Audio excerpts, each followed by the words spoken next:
क्योंकि लड़कियां बहुत तमीज से चीखती हैं। हाँ?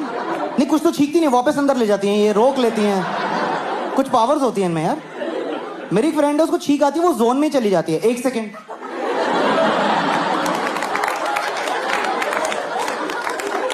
गई। मैं क्या आत्मा बुलाई थी क्या? मैं तेरे सामने बैठा, मेरी फट गई यार, क्या हो गया तुझे?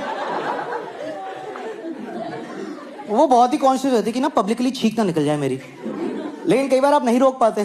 तो एक बार हम एक रेस्टोरेंट में बैठे थे, करती,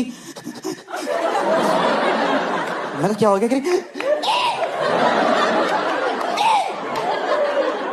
मैं खुल के चीख, फेफड़े फट जाएंगे तेरे, ये आंखों के डेले बाहर आ जाते हैं भाई छींक रोकने से।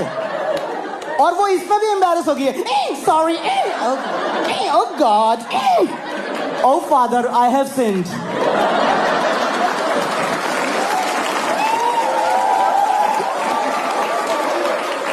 और ये हम लौंडों को छींकते देख लो, हम आदमियों को, हमारी छींक नहीं होती, हमारा परफॉर्मेंस होता है। देखे कभी किसी अंकल को,